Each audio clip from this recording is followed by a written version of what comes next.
What's up, everyone? All right, so today's the day. I am bringing my Mercedes G Wagon downtown, and it's gonna get picked up by a truck that's gonna bring it out to California where someone else wants to buy it and drive it and own it. I'm selling it.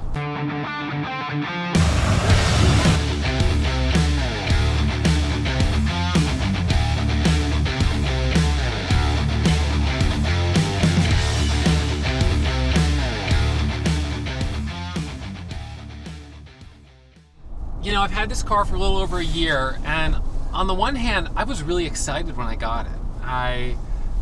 The new 2019 model of the G Wagon was like super hyped up. It looks so cool from the exterior. Minus, I don't like the tire cover. I think it would look much better without that tire cover, with a bigger tire on the back, bigger tires all around. But I never did it because I pretty quickly was like, I like it, but I don't love it.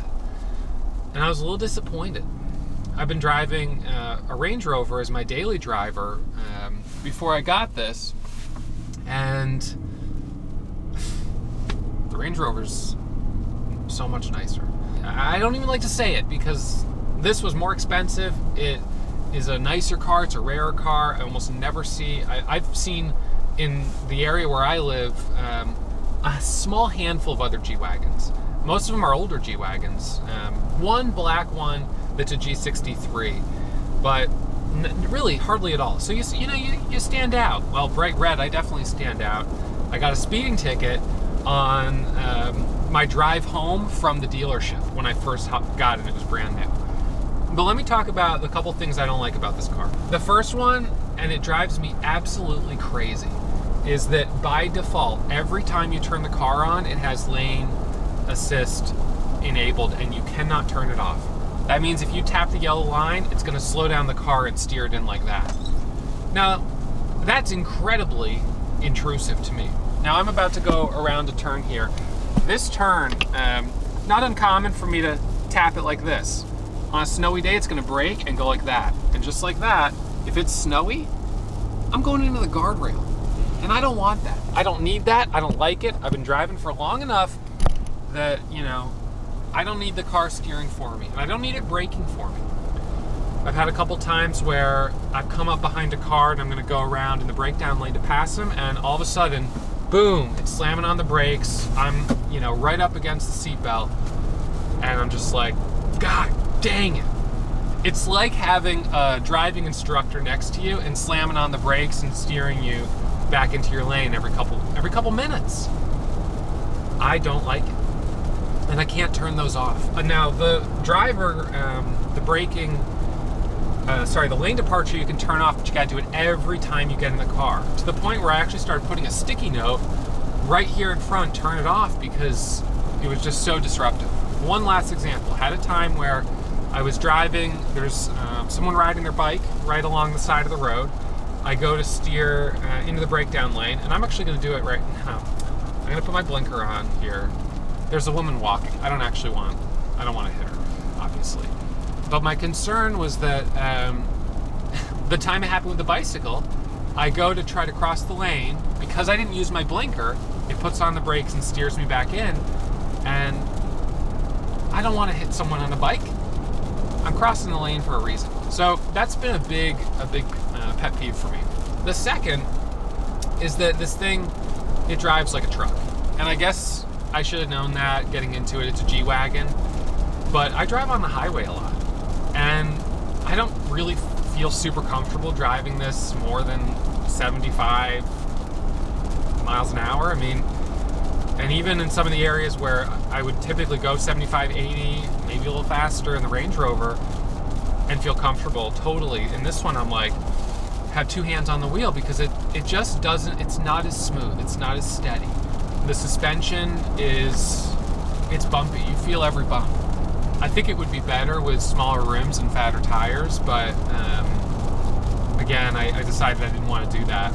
Number one, it has too much technology, and I don't like it, and I can't turn it off, and I'd rather just drive a car that doesn't have it. Number two, the ride is bumpy. It's not that comfortable. My wife doesn't really like riding in it. Number three, it's a little high up. every time she gets in, she's got to grab onto the handlebar, and she's like, oh man, this car is so high up. Every single time she gets in the car.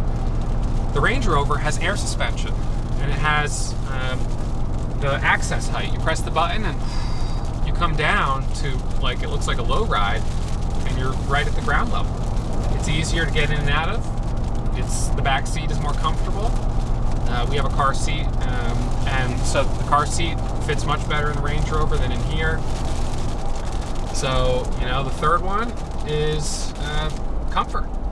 It's just not, it's not as comfortable for passengers either, trying to get in and out. There's a couple deer running over there.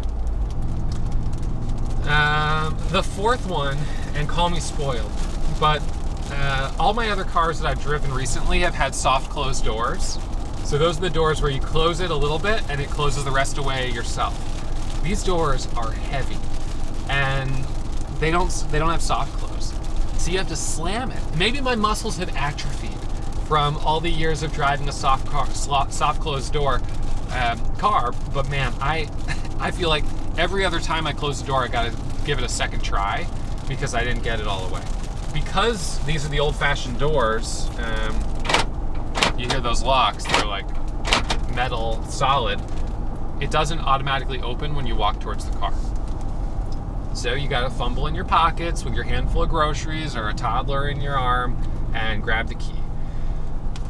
All this stuff, I mean, I might as well just drive a car from, 1985 if I want, the rough ride and manual locking doors, right? Why am I spending the money on a 2019, 2020 car if it doesn't have that stuff?